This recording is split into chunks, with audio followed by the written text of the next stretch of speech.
Can I taste your juice?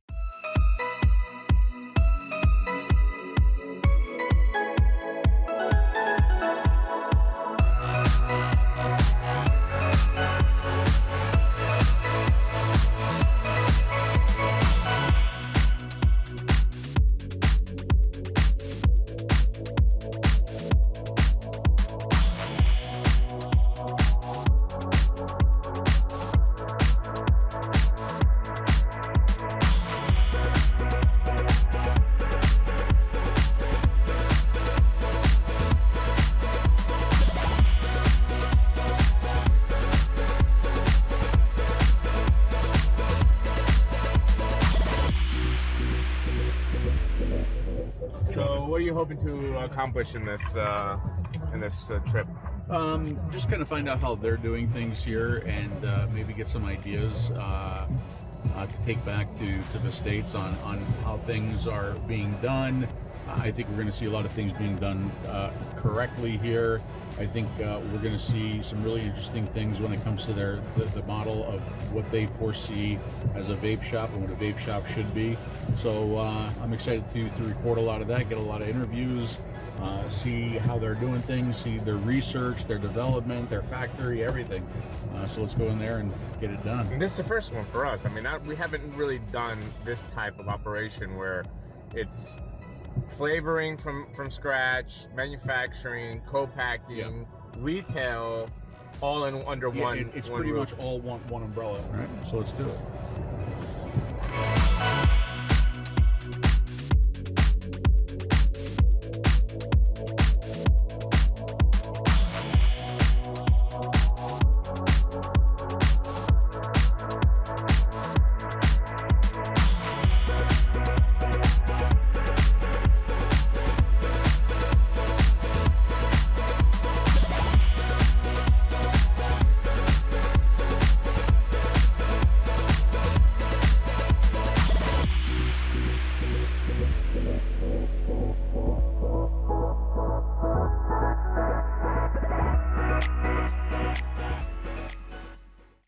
So Phil, we are here at Alfaliquid. Here we are. Gaia Trends is the factory, We're and in the lounge. We're in the lounge of the vape shop. Right, of the 𝗍𝗶𝗀𝗀𝗀. Oh, See that?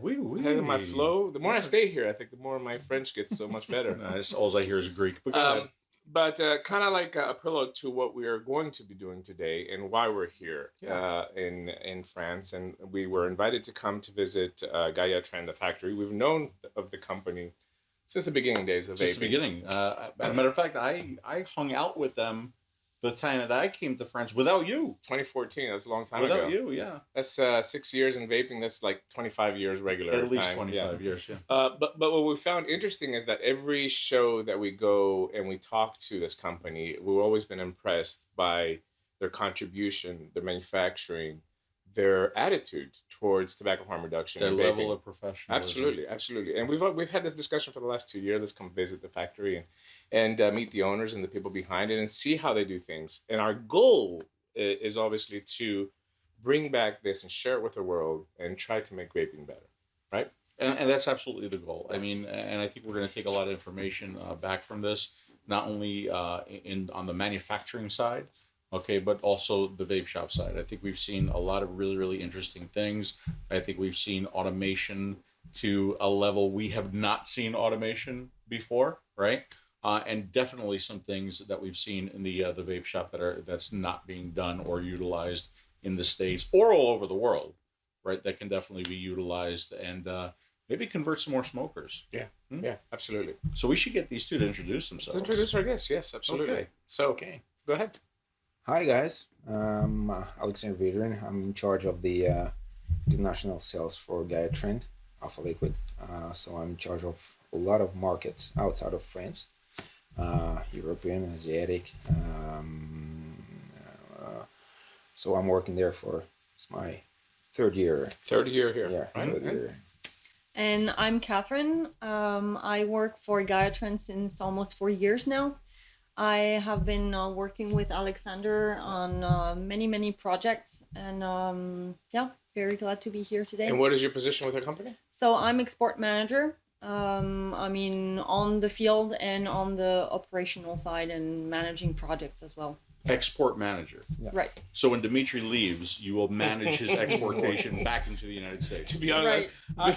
I think she can't wait to leave for here. The last 2 days she had to drive us around. You're probably right. Just to understand a little bit about the history of the company, there was several expansion of the building. I mean, the way it looks today, like very modern, very nice. I mean, the whole design was made actually by the mother of the two sons that we've met. And but originally it was a factory that I believe produced furniture. So it was a very old building. They had to start it all over from scratch. I mean, to do the whole Completely design. gutted it, yeah. So the company was created in 2008, but it really started to pick up, I mean, in terms of business in 2011, 2012. So that's when the first offices started to take place here in this part of the building. So we're gonna go upstairs. So we're gonna go all the way up, and this is where the offices from the managing direction is located. And we will then go take a little tour in the different offices. Okay. So we mostly have accounting, HR department in this part of the building, and marketing, more operational, I would say, sales and everything on the other side. So we have here an empty office. Oh. Actually, it's Monsieur Mardel's office. So he's the father of the company, basically. So this is the big boss's office. Exactly.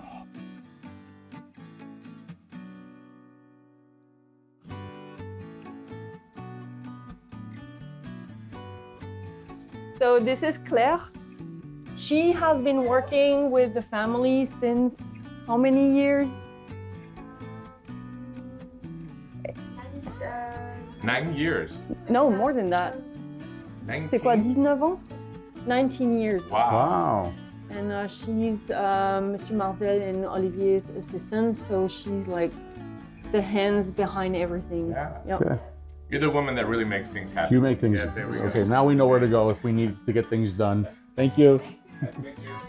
So since the doors are closed, we're not gonna disturb them, but this is the office of Sébastien Roux, the Director of Research and Development, and this is Olivier Martel's office. Okay. The CEO. Right. So here we have the development of all our hardware and all kinds of other projects as well. So since we see some people in here, we can say hello to Hello. everyone. Hello. Hi, how are you? So you want to introduce yourself very quickly? Yes, I'm 𝗍𝗵𝗀𝗀𝗀𝗀, and I am an electrician in a girlfriend. I'm Bruno Lefebvre. I'm the manager of this engineering department. Perfect. I'm 𝗍𝗵𝗀𝗀𝗀𝗀, I'm a 𝗍𝗵𝗀𝗀𝗀𝗀. Is this top secret stuff? Are we allowed to show it to each other? Thank you, gentlemen. Thank you. Thank you. Beautiful building. You get an idea of how big it is here. So that whole part that you see past that roof is the new building that was added on. Right. See the existing, this is the existing building here, and all that other side has been added on. It's just unbelievable. So mostly each extension kind of doubled the surface. So now we're reaching almost 13,000 square meters in total. And there's additional projects under discussion. So we will see probably more in a couple of years. So this is Madame Mardel's offices that you have met yesterday morning. Everything is okay? Everything's great. Great. Yeah, thank you. Everything. And we just found out that you decorate. Right? So it's been a very good job. Very Absolutely classy. beautiful. Please come to America and help me decorate my house, please. Hey, Claire. Beautiful. Thank you. Nice to meet you. Very nice to meet you. Thank you for having us. Have a nice day. By the way, 13,000 square meters is close to 140,000 square feet. Sure. Just to understand the capacity of this facility. It's Yeah. a huge facility. So we have 3 offices for accounting. Okay. So there's where the business, the Yes. financial happens. Incoming and outgoing, yes. Hi Hello. everyone. Hi. Hello. She just freaked out. So shy. And now the colleague, 15. Hey, Christine. How Hi. are you? Say hello. And this is the HR department. We have Sophie, the HR manager, director, Hello. and the whole team of How are you? HR. HR? Are you taking applications? Can I fill out an application? Yeah, sure. Okay. They do a background check on you. You're gonna scar them for life. Thank you. Bye bye. Thank you. We don't do background checks, right? No? No? Nope. Oh, you got a chance, man. Yeah. So offices for the production. So we have Vanessa. Hi. Oh, that's your order, by the way, that she's having in her hands. And Jessica. Whoops. Merci. Bonjour. So just a quick look at one of the break areas where people have lunch. Bonjour. Bonjour. Saw that look on the face. So, relaxed time, lunch break. It's beautiful. Huh?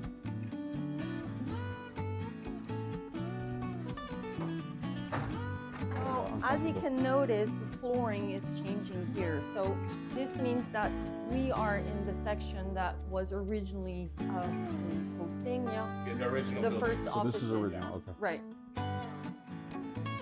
So we have mostly the lab areas, like non-compliant office. Here the emission lab, and here the analyzing side. So as you can see, you cannot enter without a specific right.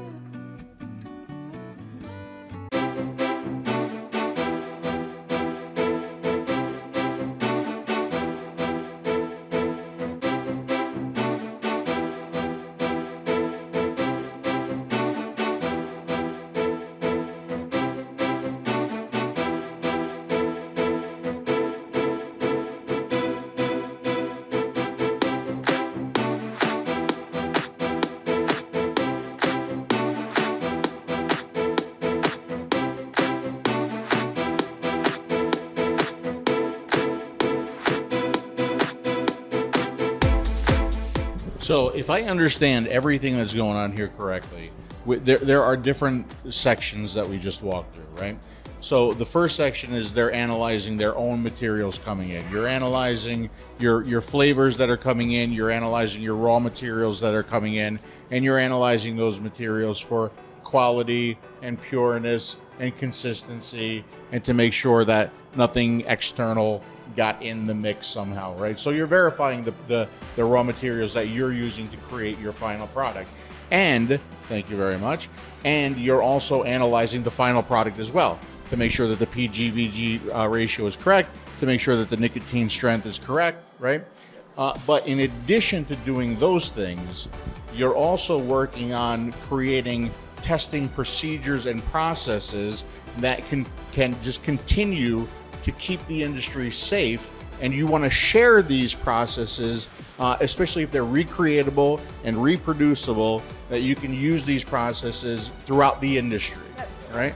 And you're also continuing research here and in the other labs to just make vaping as safe as you possibly can. You're taking that on yourself. Absolutely. We have no choice, and we cannot cheat, because if we do that, well, we'll be hit at some point. You know, we know that big pharma has better labs, better and more investment in that. So if we cheat, they will discover that.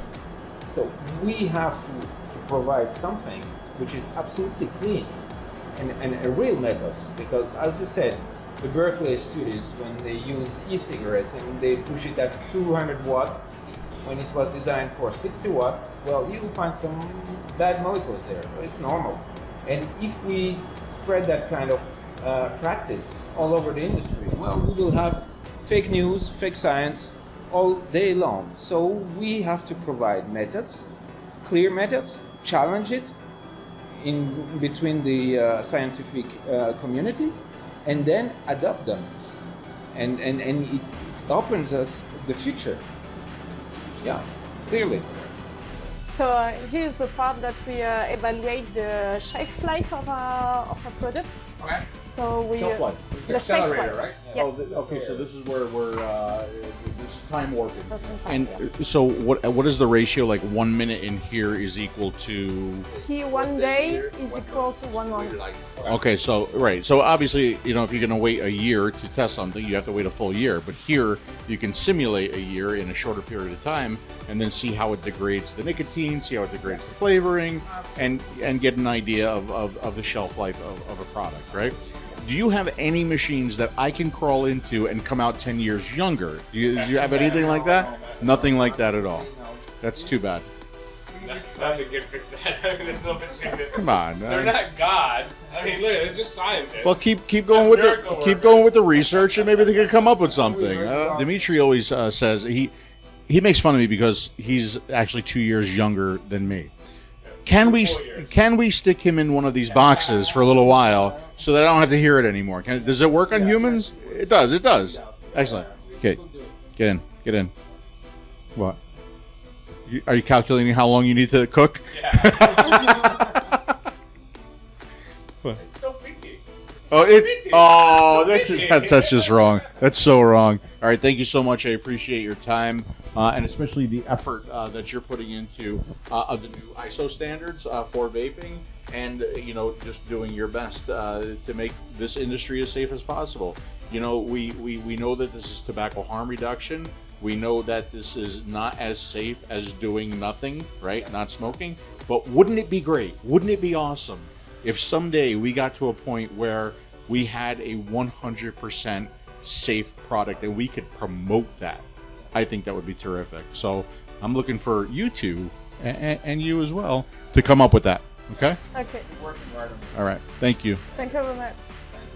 I bet a lot of people have not heard 𝗪𝗏_trends.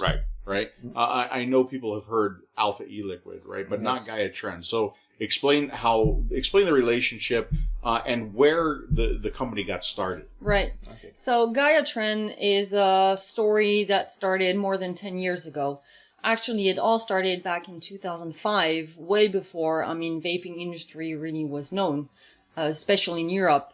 It's a family-owned business, still today, both parents and the two sons.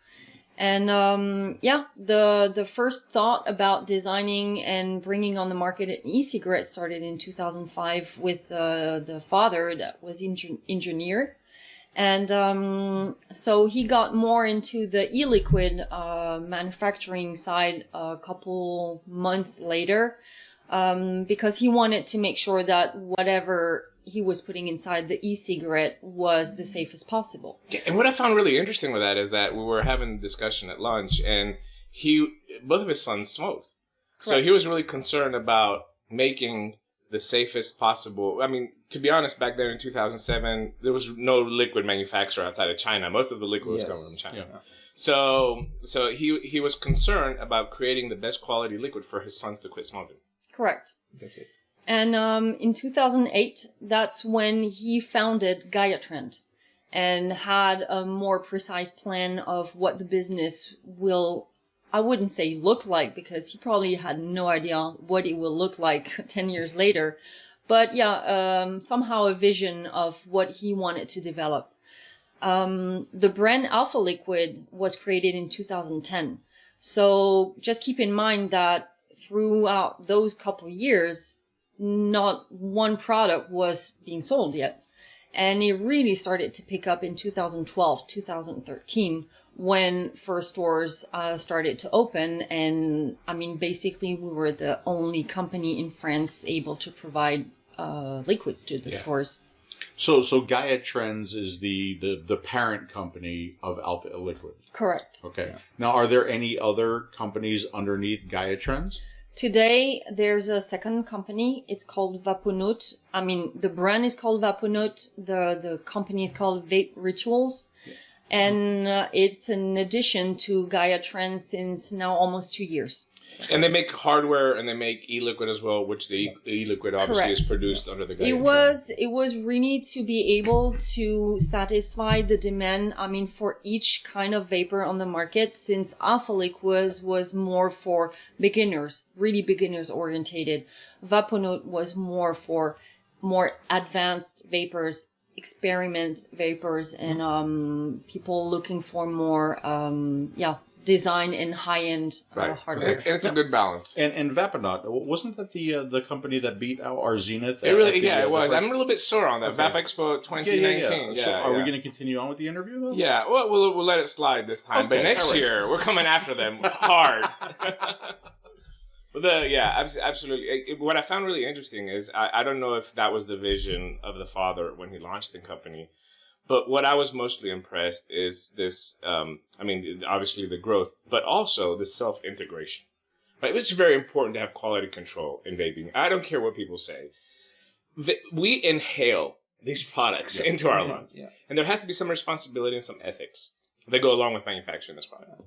And what I noticed, what was most impressed is how much that this company takes seriously of self-integrating as much as possible everything within the factory to make sure that the quality control of the product is there. So talk a little bit about that, Alex. Yes, in fact, since Mr. Marzel wanted his sons quit smoking, he wanted to control and to know and understand. At the time, nobody knew how you make a clean e-liquid, what's happening when you vaporize it, what kind of molecule you can find there, etc. So he focused on the quality and on the control of those elements, and that vision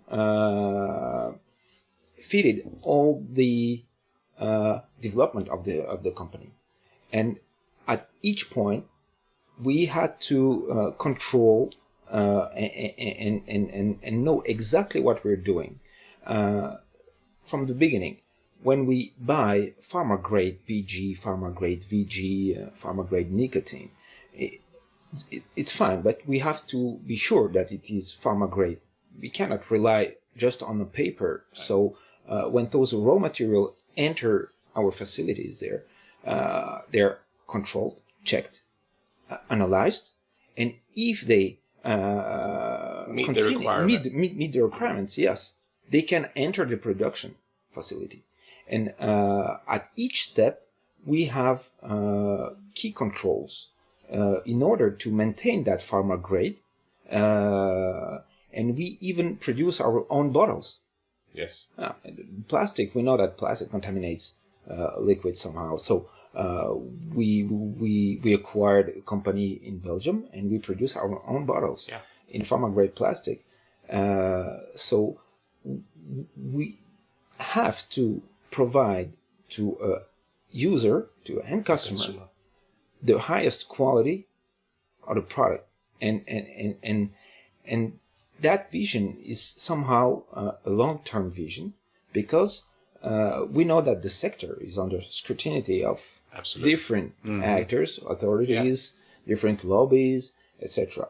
So we have to provide the highest quality, and in order to avoid all polemics on the quality and the risk that people are taking using those products. Yeah.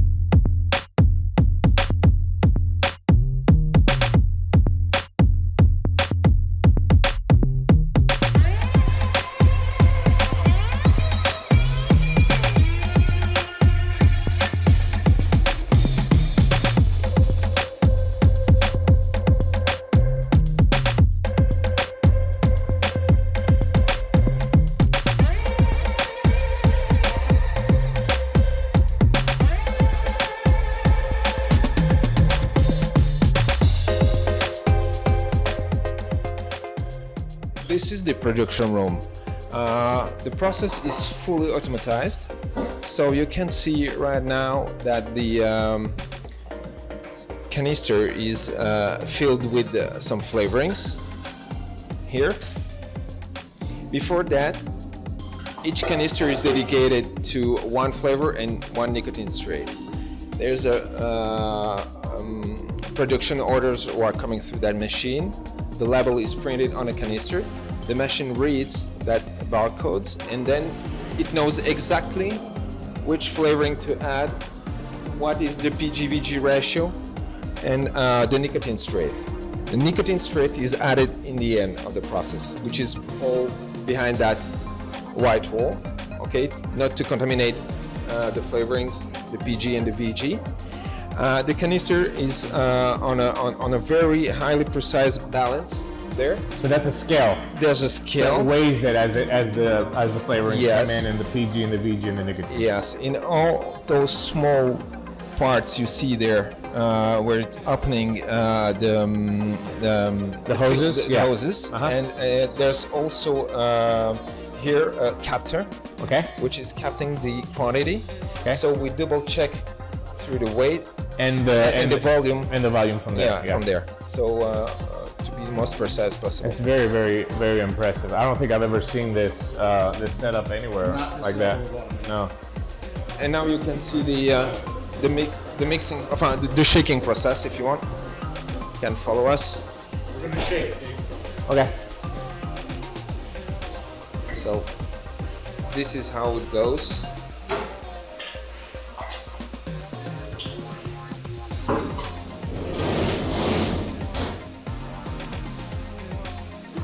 During 3 minutes, it will be You're ready to go. shake.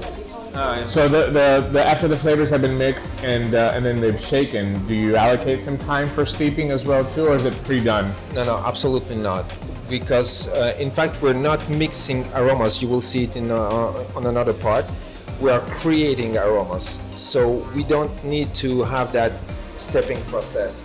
Because what is the stepping process? In fact, it's the one mix liquid aroma with another one, and there are two, how can I say, all at the molecular level, they have to combine themselves and stabilize. And we, in fact, producing ready to vape aroma because we're intervening directly at the molecular level. Correct. So you will see. So you're not buying off-the-shelf flavor. No. And then have to go through the process. No. We also have to test them on human cells, etc., to be sure that the product is absolutely safe.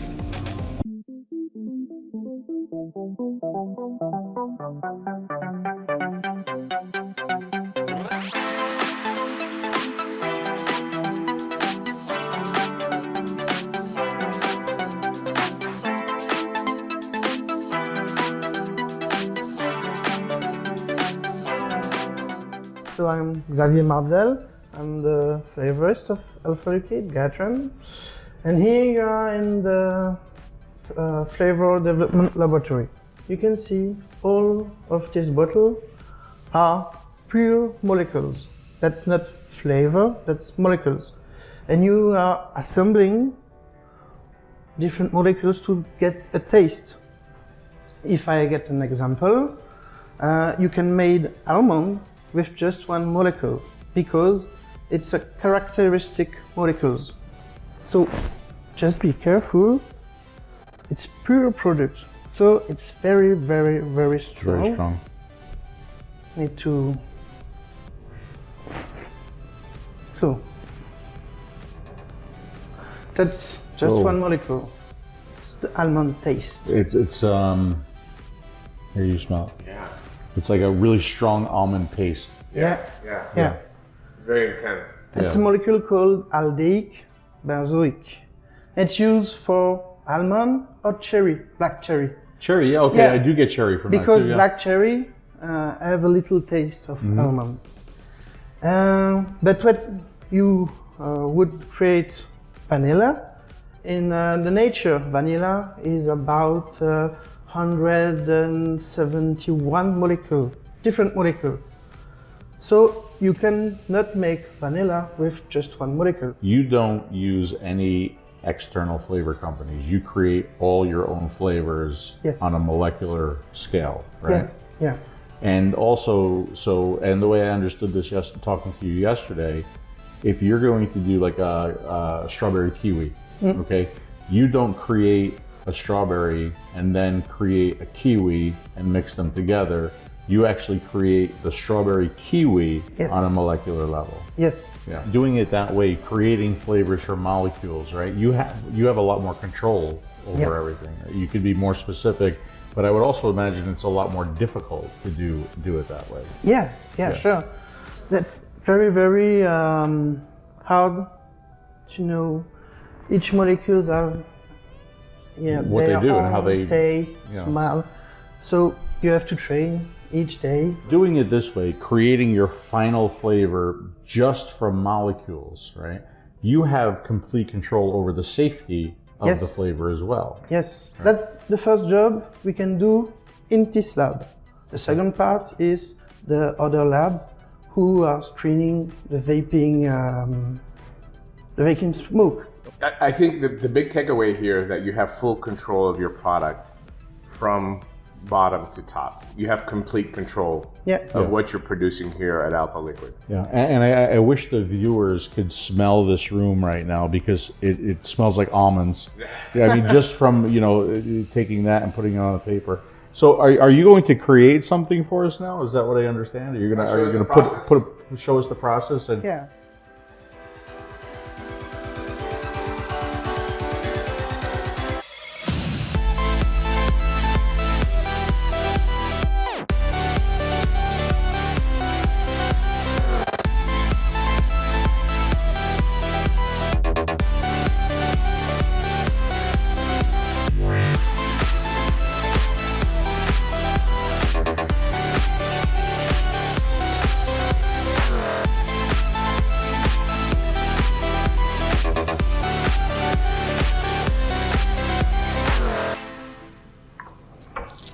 So, just one, please.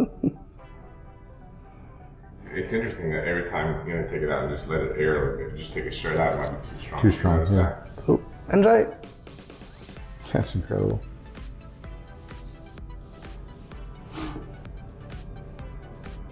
Absolutely, yeah. It just, I mean, it's, you have to admit, it's more of a, there's got to be a lot of talent. I think it's probably one part science and one part art. Yeah. Right? It really is. I mean, in reality, you're a scientist, but you're a chef as well. Yeah. It's a job, you have two hats, cook and a chemist. This smells so much better than like your room. Yeah. It really does. Now put some menthol in, let's vape it. Yeah. We hope that you will try our product, you will enjoy it, but just know that there is a high responsibility in making this product and assembling just flavor. It's not so simple, so you have to be careful with what you vape. Well, thank you so much for this tour. It was really, really interesting. I can do this for you. Oh yeah, I'm sure you can. I'm sure you can. It's fantastic. So we have different sizes of machines. As you can see right here, we are actually producing short fills. And since the volume, first of all, for each flavor is minimal compared to the bigger ones that we will see, we use a different type of machine that is more flexible also to be able to change more quickly the flavor and so on.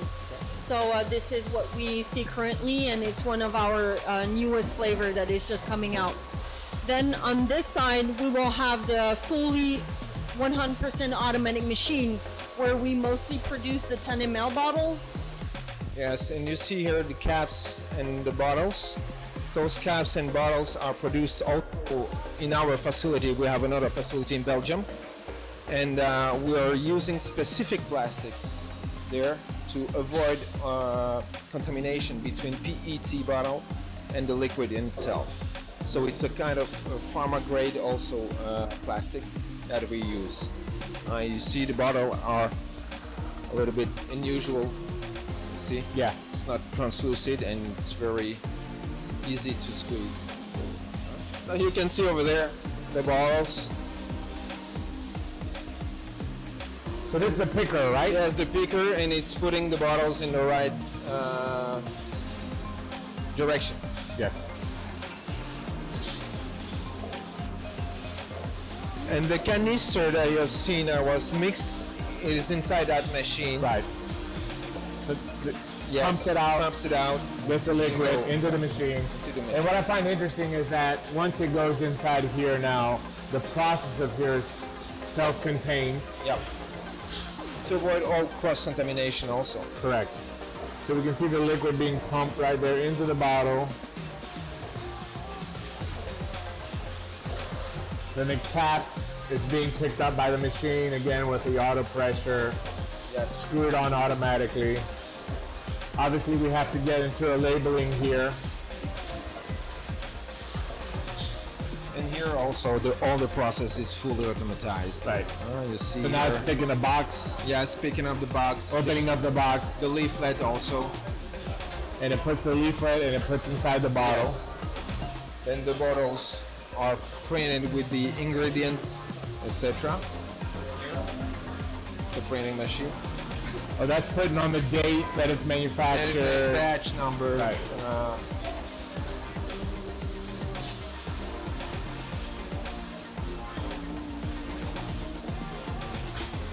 Then it is How they put it into package 10 by 10. 10 by 10, yeah. And then film wrap, shrink on top. And it is regularly checked also, as you see, by the operator to put the 10 ml bottle there to see if it fits the weight and we have the right Correct, volume. you're right. And So if they it's- spot check Yes. one bottle every, Yes. and then you got the final package that looks like this.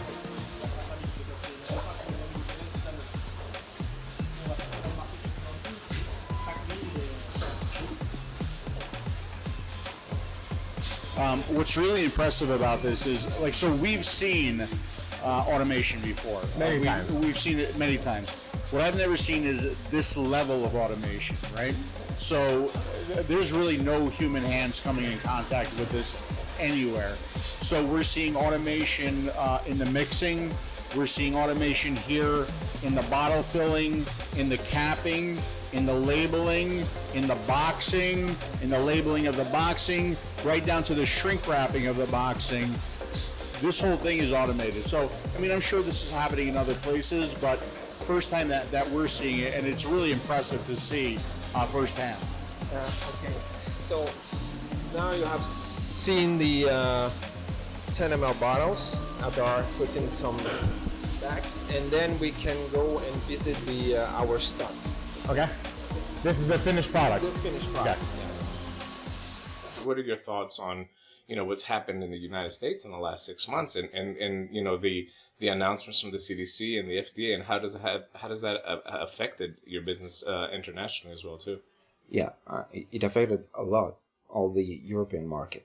I see a decrease in numbers like minus 50%, 40%, 30% all over the Europe. Depending on countries, there was hit harder than others. But in France, we anticipated that because quite early in 2015, major players sat around the table and wanted to have kind of standardization on the product to mainly avoid all those risks that you faced in the United States. For example, we know that the product that killed vapor there was using oils, vitamins, etc. So all those elements was banned already in our normalization, on our standards. Your standards, yeah. And we anticipated that.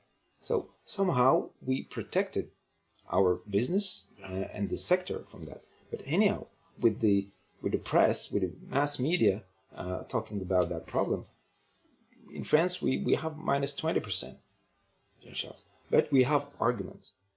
We can provide all those norms to how to make a new liquid,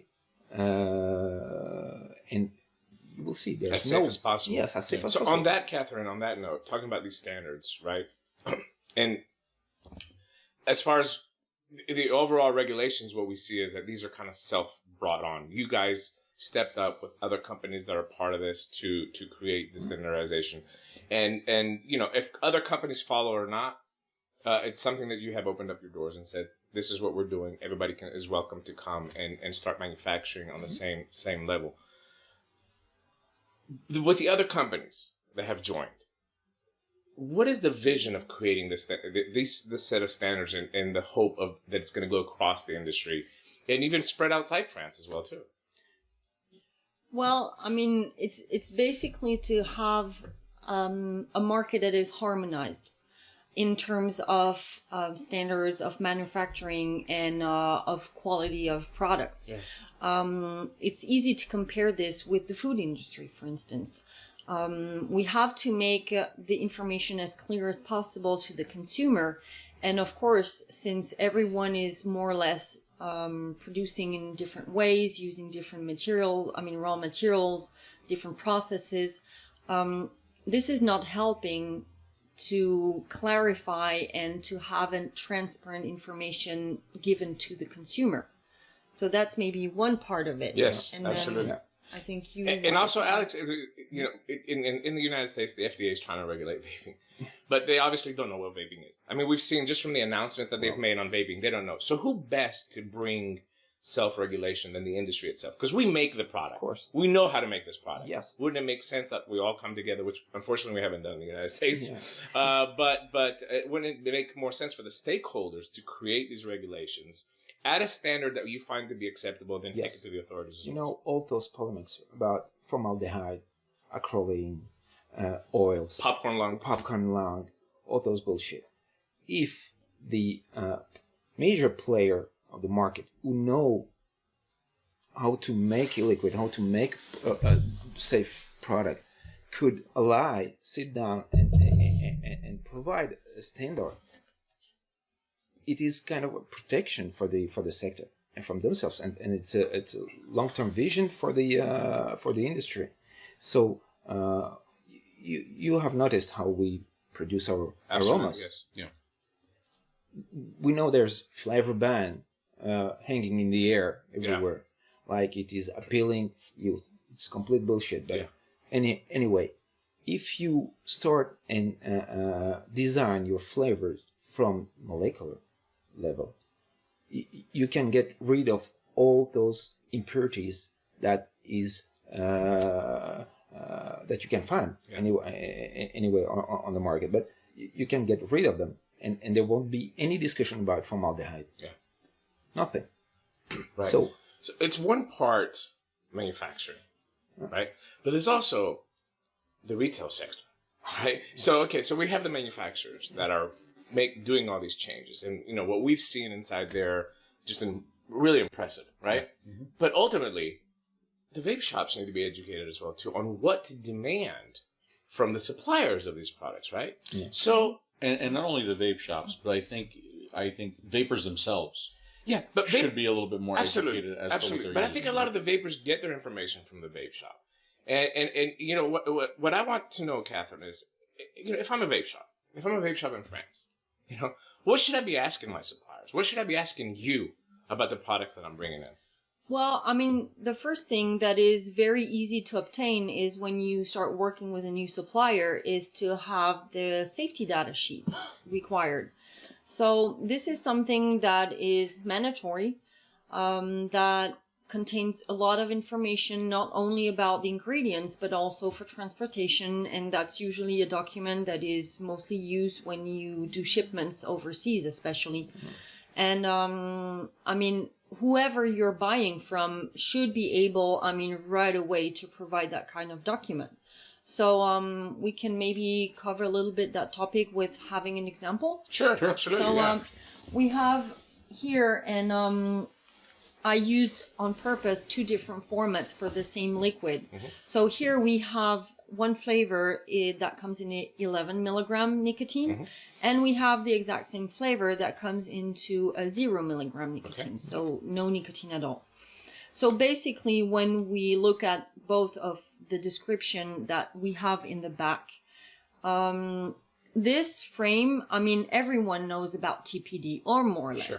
I mean, we're not going to be covering all the health message warning Correct. and Sure. stuff like this. But on the back, there's another regulation that is on a European level as well. It's called CLP. CLP stands for Classification, Labeling, and Packaging. So basically, it's a frame, legal frame, yes, that applies to any kind of chemical mixture that is being Consumer goods. For Exactly. any consumer goods. It could be cosmetics, it could be Shampoo. shampoo, Yeah. exactly. So we're following basically the same frame. So for instance, here we have the same liquid, and as you can see here, we have an exclamation point, and here we have a flame. So this means that, I mean, if you have nicotine or not, of course it's going to make a change, but also depending on the flavor concentration inside the bottle, you have other information that you also have to provide. So to get this information and to get the right information onto it, you have to conduct analysis as well. Yeah. And then from there, you have to register your product onto a platform. And this platform will give you, based on the ingredient list that is contained in the product, all the phrases. And we've all seen this at some point, like wash your eyes, rinse your eyes, avoid swallowing the product, and so on. So all those phrases, they exist in the list. So as they're codified, right? So as soon as you have an allergen or a potential dangerous substance classified as dangerous, you have to apply on the box all the required phrases. So this is what you should find on the product, but how to make sure that it corresponds to the document is just basically ask for it. And you will see that it has several different sections. And the ones that we will be looking at maybe more closely is section number 2 and section number 3. So to make it easy and not to turn this into a CLP training for 2 hours, basically you find the exact same phrases onto the section number 2 than you have on the box of the product. So based on the MSDS sheet, exactly, transfers box over to the box and label, because some products come outside, I mean, without any individual box. So I mean, this document should follow the product as soon as it's shipped outside Europe, as soon as it's shipped overseas, and it's very easy to ask for. So that should be the first reflex that a shop owner has, is to to ask for the MSDS of the products he's been selling in his store, and to check the content and if it does correspond. That's pretty easy. So this hallway, that's usually where most of the people come in the morning. Okay. So we have a lot of like information on the boards, what's going on in the company, also events, specific promotions. Well, do you do a lot of events, of employee events, and like gatherings, parties, things like that? Actually, we are having our Christmas dinner next Friday. So that happens once a year. We're just gonna walk in the bigger break room. That's where most employees have their lunch, and we have other laboratory people on the other side. Hi. What I find really interesting is that even the break room is done so tasteful. So you can tell that a woman has put her hand design on this. For sure. So, for instance, French tradition is about, you know, how do they call those? Like the Three Kings, you know, right after Christmas on January 6th. Yeah. So we share like some kind of apple pie where you hide a little piece of right. Yes. So we do that also with all the employees, and then get the crown, and whoever gets the coin wins something. Good luck. So this is one of your vending machines, right?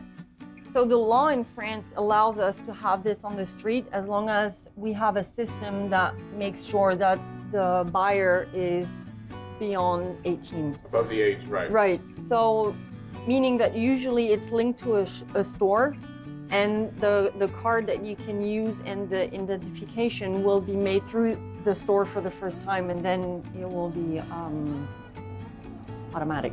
Yeah, what I find interesting, it also has a fingerprint. Yeah. Oh boy, what'd you I win? got denied. Let's see, let me try. Actually, it's Italian manufacturer. Yeah, denied. How many, I mean, obviously this is a pretty big facility. How many employees do you have here total? We have around 150 people. 150. Yeah. So it's a small piece of the storage for all that kind of supply. We have a much immediate stuff that goes. exactly. Yep.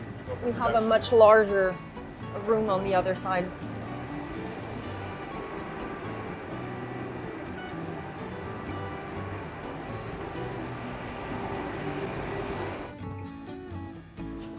Oh, maybe we can have a look at the parking lot to see. We have also a little area that we use during spring, summer, where people can relax and have their lunch outside. You actually have a spring and summer here? Yeah. It lasts from July until August. That's it. Yeah. So if you were an Alpha e-Liquid employee, this is where you would park. And this is the entrance that you would come in.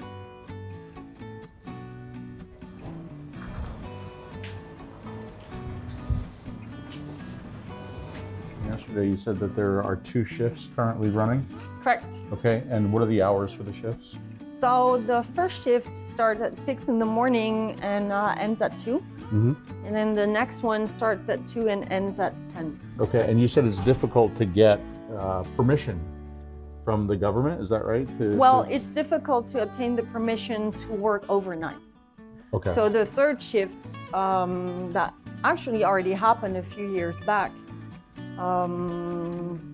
lasted for like 3-4 months just to be sure to cover the demand back then. Okay. But since it was a period also where we were transitioning the the automatic lines, Mm-hmm. we just had to make sure that we kept up with the orders. To be able to ship them on time. Sure. And what's the, is the work week in France similar to the US, so Monday through Friday, Saturday and Sunday off? Yep, that's currently what it is, and I'm ashamed to say that, but it's 35 hours a week with 35 5 hours. weeks of vacation per year. Did you hear that? 5 weeks of vacation per year. If Paid. there was any reason I would move to France, probably that would be the reason. That would be I it. move to And France, 35 hours per week. Yeah, and people still complain. Yeah, of it's course. so much more civilized, right? Yeah, it's just, Yeah. just like vaping. So this is where currently the shipping happens. So basically this little room will be replaced by the gigantic machine that you saw on the other side. Will these And they're people still playing have a Guns job? N' Roses too. This is nothing we're allowed to talk about. No, I'm kidding. Yeah, of course. She got me. This little room will be replaced by the gigantic machine that you saw on the other side.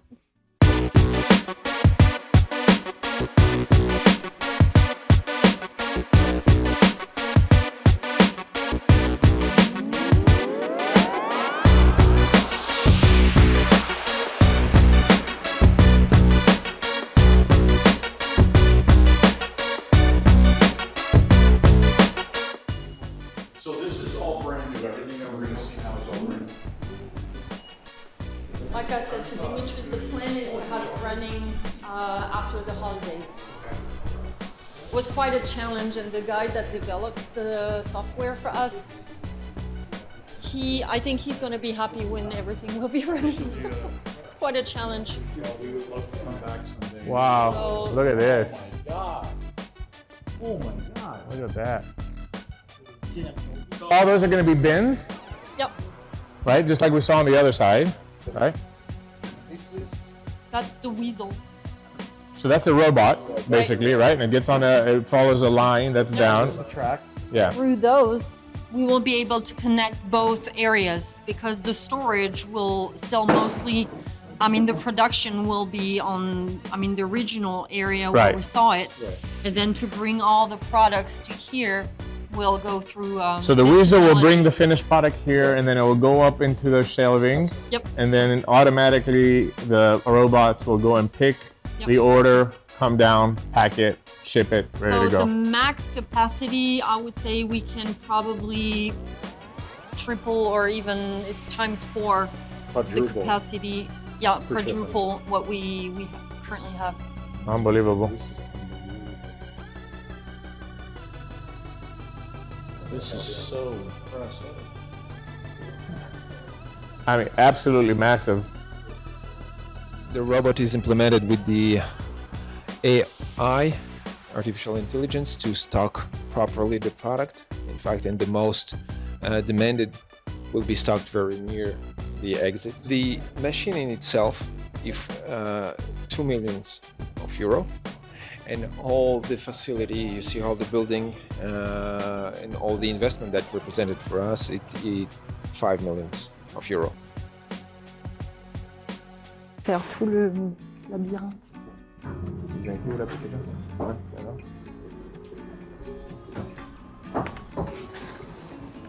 So we're just gonna pop in here. So we have 8 people currently working in this office, and it's part of the buying department, quality and safety department, and also production. So they might get very surprised. Give them some love, why not? Oh, empty chairs. How about Oh, that? okay. Hi. Hi, hello. All right, now we're stepping in the first extension that happened 4 years ago. Okay. So, as we said I was going to say this morning, since we're walking for 3 hours now, the original building was already existing. So now this part is built, newly built. All newly built. Right. So we're just going to go down this way and then go back to the offices. And actually, we get to have a little bit of a look of the third extension that we saw yesterday. That is the newest part. So here we have the online website, I would say operation area. Okay. So this is one of the storage room. Wow. That is not connected, directly to the production, so it's more long-term storage, but yeah, much bigger area. And as you can see, ceilings, walls, and everything have the same standards than in the production, just in case in the future we want to expand the production. We have the same, it's already ready to be transferred. Just to talk quickly about the certification, basically when people come and audit, they go through every single little detail here to make sure that we have the right signage, that people are aware and warned about all the potential danger and so on. And that's a long process to get everything, in place and running. So this is the room where all the raw material, they come in before they move to the first storage and before even they move to the production. So this is where everything is controlled before it enters the facility itself. Okay.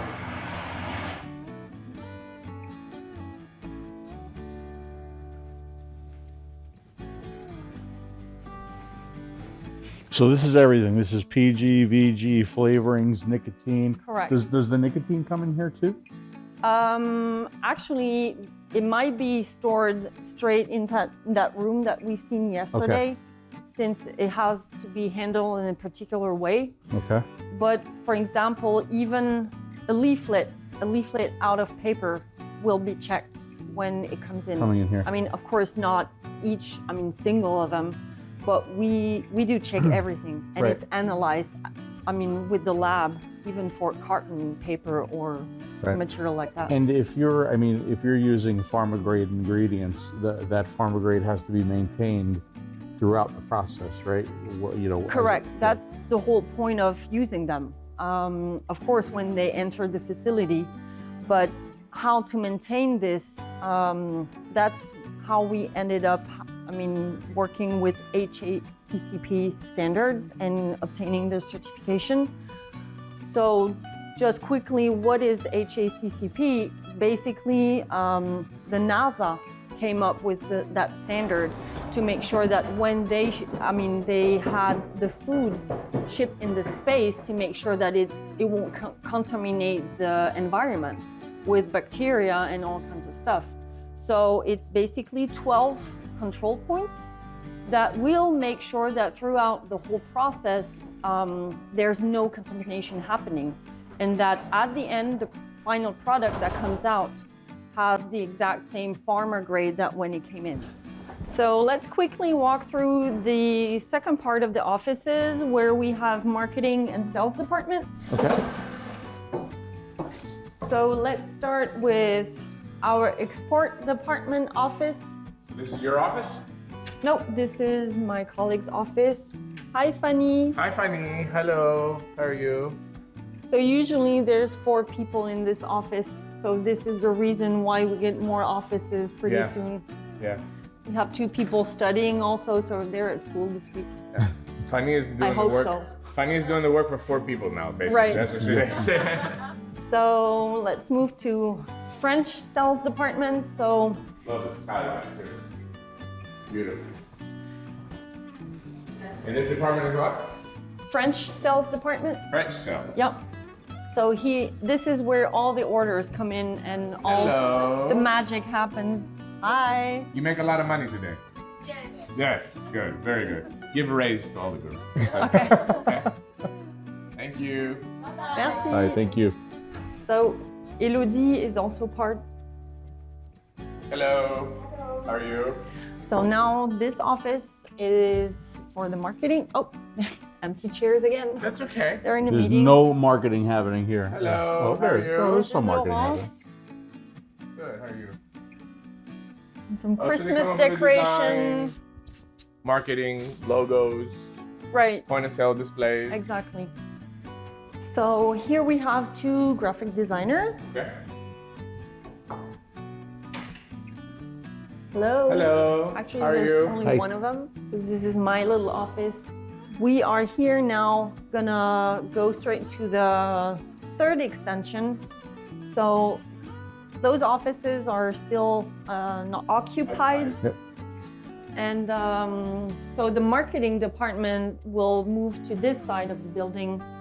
So we'll get some more room on the other side to extend the sales department. Okay.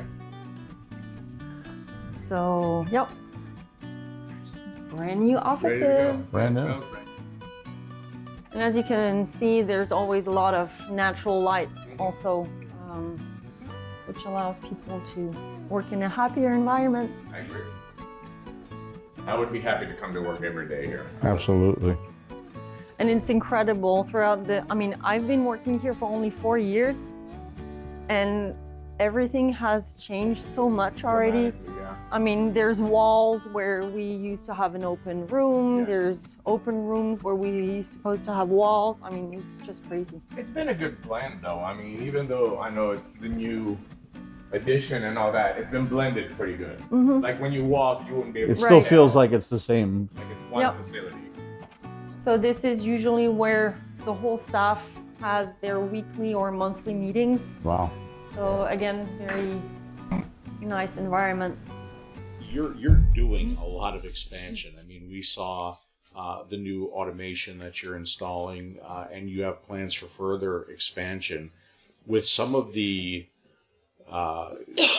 with business, being down, and with a lot of the bad news that we're hearing, are you concerned? Are you kind of hesitant to move forward on the expansion? Or are Well- you pretty confident in the direction you're going? It's a dual situation. Actually, we are pretty confident in a way where we've seen improvement on the Belgian market. We're hoping that the controls that occur on a daily basis over there will happen more and more often also on other markets. We've seen lately in Italy a lot of controls as well. I mean, not saying that it's a good Childproof news. tanks are Right. are detriment in Italy. We're But what we're working on it's the last the year. best opportunity to be able to remain on the list of the products that the store could potentially work with. Yeah. And that's what that's what we've seen in Belgium. And Alex was just mentioning that some of our previous prospects were calling us back now to say, okay, maybe it's time now to move on and do some business together. Yeah. Sometimes you feel like me and feel sometimes we're doing the right thing, and sometimes we feel like, well, it's not really gaining ground. I think if you look at the long-term play, the long-term play is to continue to do it right and hope that one day you are rewarded for what you do and the industry thrives. We will reward it. We will be rewarded because we know it works. Yeah. We know. We have facts. We have data. We know it works. Now it's only the way how to make it spread largely. This is something we were talking about. This is something that you were really upset about. Yeah. When it comes to the PMTA process and your thoughts on IQOS. Yeah. You're angry about that. Yeah. What is it that you're angry about? I'm angry about that because, in fact, if the PMTA is a frame that was built to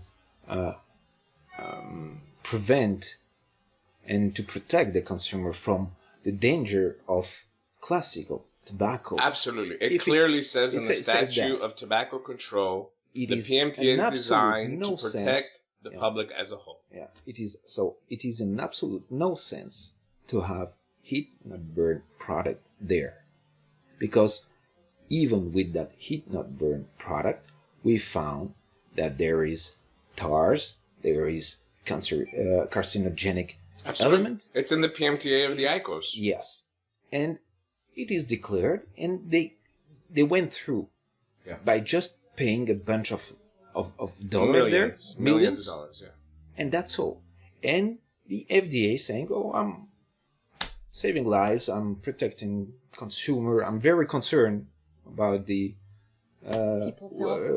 people's health and the wellness of the population, etc."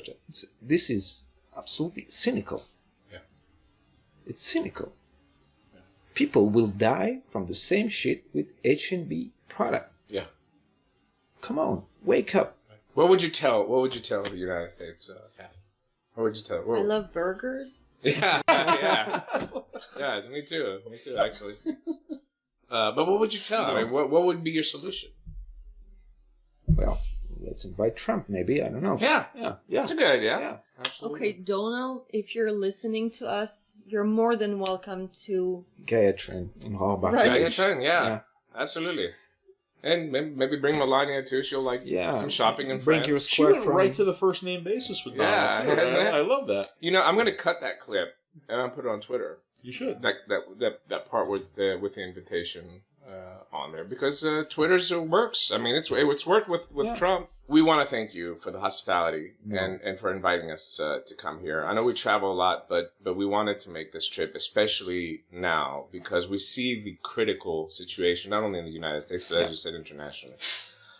So on behalf of Minfield, we want to thank you for inviting us here. And I think the taking at least the opportunity to share with the world the proper way of top-down integration of the independent vapor industry, and for the complete openness with everything that we saw here.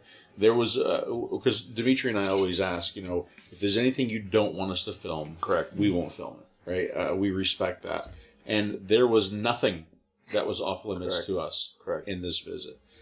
So the amount of openness, the amount that you want to share this philosophy for the good of the industry, for everybody, I certainly appreciate that, and I hope the viewers appreciate that too.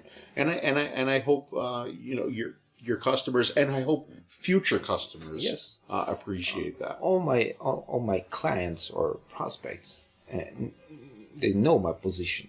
They know clearly my position, and it doesn't vary depending on the trend or the situation on the market.